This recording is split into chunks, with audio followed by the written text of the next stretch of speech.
गौरी पुत्र गणेश भगवान की जय। जय श्री कृष्णा, राधे राधे। प्रिय भक्तगणों, आप सबका एक बार फिर से आपका अपने YouTube चैनल पुष्पा शर्मा हिंदी कहानियाँ में तहे दिल से स्वागत है। आज मैं आप सबको बुधवार की व्रत कथा को श्रवण कराऊंगी। आप सबसे निवेदन है कि वीडियो के अंत तक बने रहें और पूरी कथा को जरूर श्रवण करें। तो चलिए कथा सुनते हैं। पौराणिक ग्रंथों में बुधवार के व्रत की कथा कुछ इस प्रकार है। बहुत समय पहले की बात है कि एक साहूकार का नया नया विवाह हुआ था। उसकी पत्नी मायके गई हुई थी। नया नया विवाह था, नई नई उमंग थी। साहूकार का परिवार भी कुछ खास बड़ा नहीं था। जो रिश्तेदार थे उनके घर बहुत दूर थे। अब साहूकार को अकेलापन खाए जा रहा था। उससे रहा न गया और साहूकार जा पहुंचा ससुराल। साहूकार की बड़ी आवभगत हुई, लेकिन ससुराल में तो अपनी पत्नी से खुलकर बात करना दूर था, सूरत देखना तक मुश्किल हो रहा था। अगले ही दिन साहूकार ने कह दिया कि विदाई की तैयारी कर लीजिए, हमें निकलना है। अब संयोग बस वह दिन था बुधवार का। सास ससुर ने समझाने का प्रयास किया कि बेटा, आज बुधवार का दिन है, इस दिन बेटी की विदाई नहीं करने का रिवाज है। बेटी की विदाई क्या किसी भी शुभ कार्य के लिए यात्रा पर जाना बुधवार के दिन शुभ नहीं माना जाता। लेकिन साहूकार नहीं माना। कहा, मैं इन सब बातों को नहीं मानता, आप हमें जाने का आशीर्वाद दीजिए। अब अपने दामाद के आगे सास ससुर की कहाँ चलने वाली थी। मन महसूस कर तैयारी करनी पड़ी। बेटे की विदाई कर दी गई।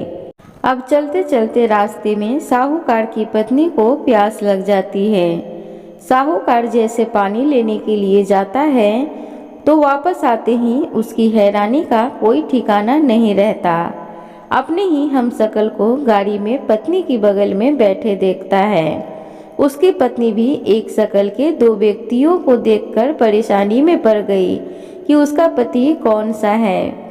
जैसे ही साहूकार ने पत्नी के पास बैठे व्यक्ति से पूछा कि वह कौन है, तो पलट कर जवाब दिया कि भैया, मैं तो फलाना नगर का साहूकार हूँ और फलाना नगर से अपनी पत्नी को लेकर आ रहा हूँ। तुम बताओ, तुम कौन हो जो मेरा भेष धरकर यहाँ पर कबाब में हड्डी बनने के लिए आधम के हो। ऐसे बहसबाजी करते करते दोनों में झगड़ा बढ़ गया। झगड़े को देखते हुए राज्य के सिपाही वहां पर आ पहुंचे और साहूकार को पकड़ लिया। अब सिपाही भी चक्कर में कि दोनों की शक्ल तो एक समान है। उन्होंने साहूकार की पत्नी से पूछा कि उसका पति इनमें से कौन सा है। वह बेचारी क्या जवाब देती। तब साहूकार ने हाथ जोड़ लिए और भगवान से विनती करने लगा कि हे भगवान, यह आपकी क्या माया है। तभी आकाशवाणी हुई कि मूर्ख, याद कर, कुछ देर पहले ही तूने अपने सास ससुर की आज्ञा न मानकर भगवान बुद्ध का अपमान किया और बुधवार के दिन तू अपनी पत्नी को लेकर चल पड़ा, जबकि तुझे इस दिन गमन नहीं करना चाहिए था। यह स्वयं बुद्ध देव हैं जो तुम्हें सबक सिखाने के लिए तुम्हारे वेश में हैं। तब साहूकार ने कान पकड़कर माफी मांगी और आगे से कभी भी ऐसा न करने का वचन किया और बुधवार को नियम पूर्वक व्रत पालन करने का संकल्प किया। तब जाकर साहूकार के रूप में प्रकट हुए बुद्ध देवता अंतर्ध्यान हुए और साहूकार अपनी पत्नी को लेकर घर जा सका। इस घटना के पश्चात साहूकार और उसकी पत्नी दोनों नियमित रूप से बुधवार का व्रत पालन करने लगे। मान्यता है कि जो भी व्यक्ति इस कथा को कहता है या सुनता है या फिर पढ़ता है, उसे बुधवार के दिन यात्रा करने से किसी तरह का दोष नहीं लगता और समस्त सुखों की प्राप्ति होती है। बुध ग्रह की शांति और सर्व सुख के इच्छुक स्त्री पुरुष बुधवार के इस व्रत को कर सकते हैं। ज्ञान, बुद्धि, कार्य, व्यापार आदि में उन्नति के लिए भी बुधवार का व्रत बेहद शुभ और फलदायी माना जाता है। बुधवार के दिन बुध देवता के साथ साथ भगवान श्री गणेश जी की पूजा का विधान भी है। धार्मिक मान्यताओं के अनुसार विघ्न विनाशक गणेश जी को लाल रंग बहुत प्रिय है। ऐसे में आप उनको लाल रंग के फूल चढ़ा सकते हैं। उनकी पूजा में आपको गुड़हल का लाल फूल या गुलाब का लाल फूल अर्पित करना चाहिए। इसके अलावा आप उन्हें गेंदे का फूल भी अर्पित कर सकते हैं। तो एक बार प्रेम से बोलिए गणपति महाराज की जय। प्रिय भक्तगणों, तो अब हम सब गणेश जी की कथा को बड़े ही श्रद्धा भाव के साथ श्रवण करेंगे।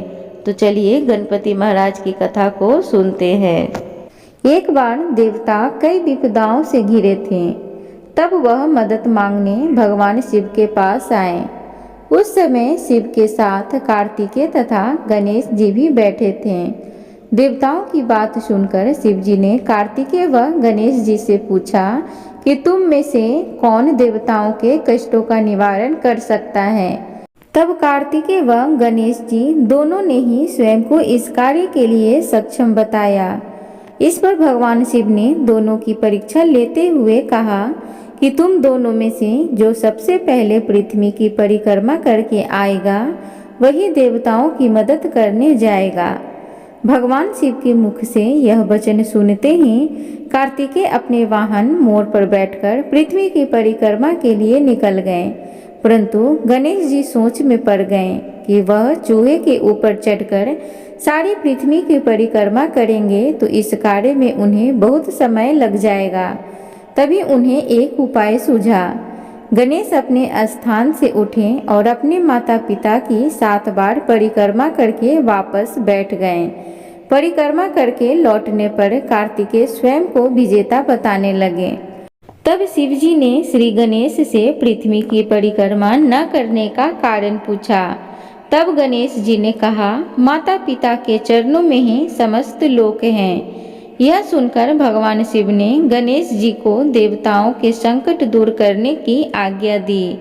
इस प्रकार भगवान शिव ने गणेश जी को आशीर्वाद दिया कि चतुर्थी के दिन जो तुम्हारा पूजन करेगा और रात्रि में चंद्रमा को अर्घ्य देगा उसके तीनों ताप यानी दैहिक ताप, दैविक ताप तथा भौतिक ताप दूर होंगे।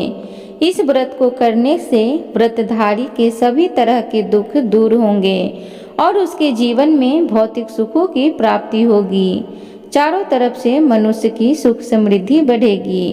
पुत्र पौत्र आदि धन ऐश्वर्य की कमी नहीं होगी।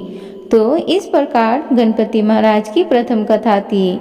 अब हम सब दूसरी कथा को बड़े ही श्रद्धा भाव के साथ श्रवण करेंगे। तो चलिए कथा को सुनते हैं। एक समय की बात है, राजा हरिश्चंद्र के राज्य में एक कुम्हार था।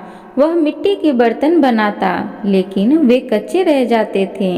एक पुजारी की सलाह पर उसने इस समस्या को दूर करने के लिए एक छोटे बालक को मिट्टी के बर्तनों के साथ आवा में डाल दिया। उस दिन संकटी चतुर्थी का दिन था। उस बच्चे की माँ अपने बेटे के लिए बहुत ही परेशान हो रही थी। उसने गणेश जी से अपने बेटे की कुशलता की प्रार्थना की। दूसरे दिन जब कुम्हार ने सुबह उठकर देखा तो आवा में उसके बर्तन तो पक गए थे, लेकिन बच्चे का बाल बांका भी नहीं हुआ था। वह डर गया और राजा के दरबार में जाकर सारी घटना बताई। इसके बाद राजा ने उस बच्चे और उसकी माँ को बुलवाया तो माँ ने सभी तरह के विघ्न को दूर करने वाली संकटी चतुर्थी का वर्णन किया। इस घटना के बाद से महिलाएं संतान और परिवार के सौभाग्य के लिए संकट चौथ व्रत का व्रत करने लगी। एक बार बोलिए गणपति महाराज की जय। प्रिय भक्तगणों, तो अब हम सब गणपति महाराज की तीसरी कथा को बड़े ही श्रद्धा भाव के साथ श्रवण करेंगे। तो चलिए कथा को सुनते हैं। एक समय की बात है कि विष्णु भगवान का विवाह लक्ष्मी जी के साथ निश्चित हो गया।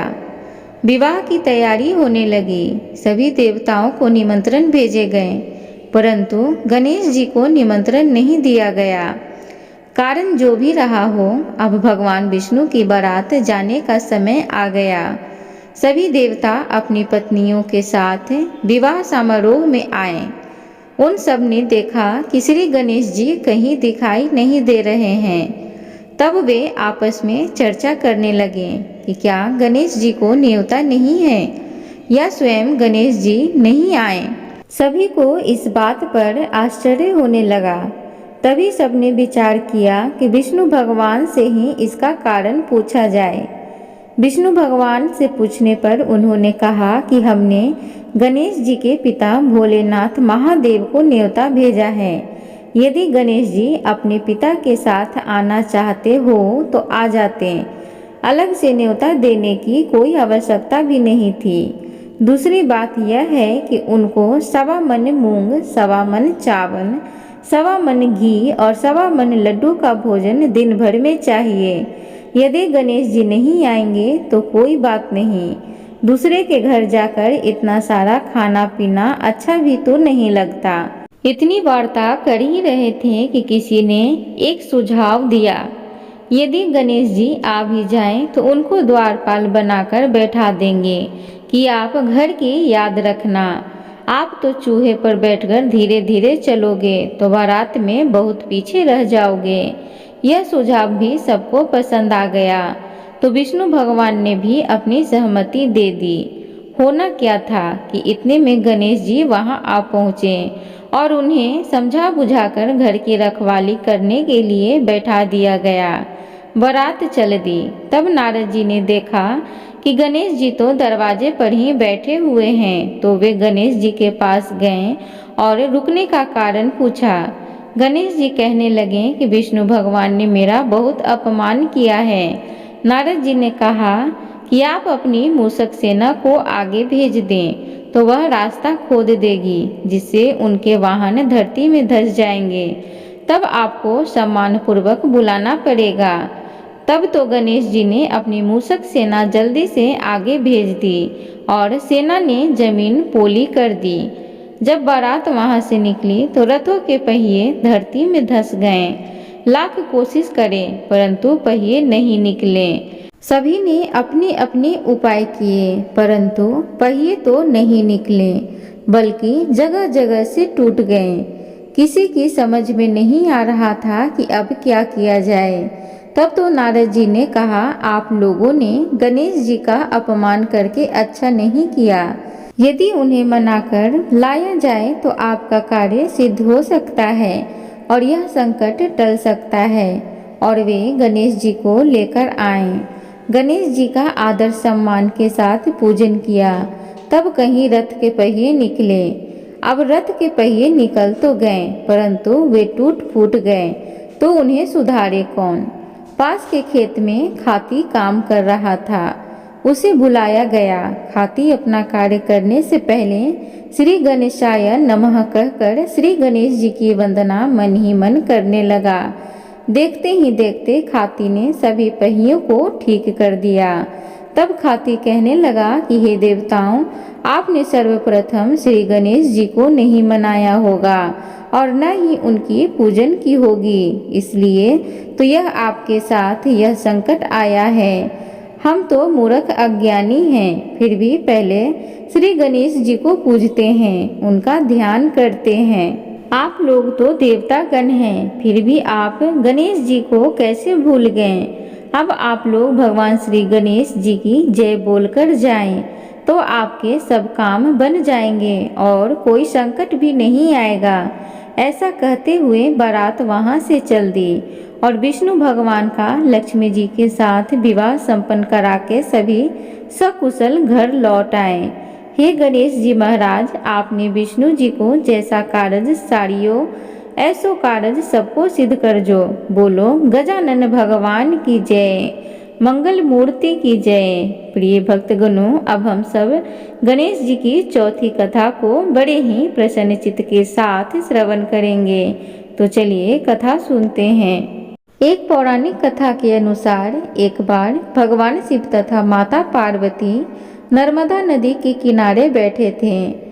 वहां माता पार्वती ने भगवान शिव से समय व्यतीत करने के लिए चौपर खेलने को कहा।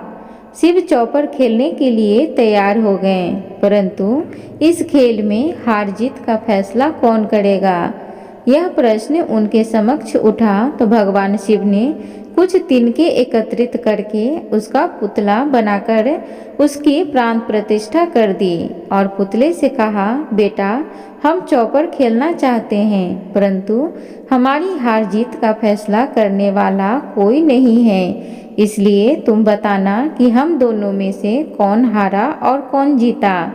उसके बाद भगवान शिव और माता पार्वती का चौपर खेल शुरू हो गया। यह खेल 3 बार खेला गया और संयोग से तीनों बार माता पार्वती ही जीत गईं। खेल समाप्त होने के बाद बालक से हार जीत का फैसला करने के लिए कहा गया, तो उस बालक ने महादेव को विजयी बताया। यह सुनकर माता पार्वती क्रोधित हो गईं और क्रोध में उन्होंने बालक को लंगड़ा होने, कीचड़ में पड़े रहने का श्राप दे दिया। बालक ने माता पार्वती से माफी मांगी और कहा, यह मुझसे अज्ञानतावश ऐसा हुआ है, मैंने किसी द्वेष भाव से ऐसा नहीं किया। बालक द्वारा क्षमा मांगने पर माता ने कहा, यहाँ गणेश पूजन के लिए नाग कन्याएं आएंगी, उनके कहे अनुसार तुम गणेश व्रत करो, ऐसा करने से तुम मुझे प्राप्त करोगे। यह कहकर माता पार्वती शिव के साथ कैलाश पर्वत पर चली गईं। 1 वर्ष के बाद उस स्थान पर नाग कन्याएं आईं। तब नाग कन्याओं से श्री गणेश के व्रत की विधि मालूम करने पर उस बालक ने 21 दिन लगातार गणेश जी का व्रत किया। उसकी श्रद्धा से गणेश जी प्रसन्न हुए। उन्होंने बालक को मनोवांछित फल मांगने के लिए कहा। उस पर उस बालक ने कहा, हे विनायक, मुझ में इतनी शक्ति दीजिए कि मैं अपने पैरों से चलकर अपने माता पिता के साथ कैलाश पर्वत पर पहुंच सकूं और वे यह देखकर प्रसन्न हों। तब बालक को वरदान देकर श्री गणेश अंतर ध्यान हो गए। इसके बाद वह बालक कैलाश पर्वत पर पहुंच गया और कैलाश पर्वत पर पहुंचने की अपनी कथा उसने भगवान शिव को सुनाई। चौपर वाले दिन से माता पार्वती शिव जी से विमुख हो गई थीं। अतः देवी के रुष्ट होने पर भगवान शिव ने भी बालक के बताए अनुसार 21 दिनों तक श्री गणेश का व्रत किया। इस व्रत के प्रभाव से माता पार्वती के मन में भगवान शिव के लिए जो नाराजगी थी वह समाप्त हो गई। तब यह व्रत विधि भगवान शंकर ने माता पार्वती को बताई। यह सुनकर माता पार्वती के मन में भी अपने पुत्र कार्तिकेय से मिलने की इच्छा जागृत हुई। तब माता पार्वती ने भी 21 दिन तक श्री गणेश का व्रत किया तथा दुर्वा फूल और लड्डुओं से गणेश जी का पूजन अर्चन किया। व्रत के 21वें दिन कार्तिकेय स्वयं माता पार्वती से मिलने आ गए। उस दिन से श्री गणेश चतुर्थी का यह व्रत समस्त मनोकामनाओं की पूर्ति करने वाला व्रत माना जाता है। इस व्रत को करने से मनुष्य के सारे कष्ट दूर होकर मनुष्य को समस्त सुख सुविधाएं प्राप्त होती हैं। एक बार प्रेम से बोलिए श्री गणपति महाराज की जय, मंगल मूर्ति की जय। प्रिय भक्तगणों, तो उम्मीद करूंगी आज की गणपति महाराज की कथा आप सबको अच्छी लगी हो, तो कृपया चैनल को लाइक शेयर सब्सक्राइब जरूर करें। कमेंट बॉक्स में जय गणपति महाराज जरूर लिखें। धन्यवाद।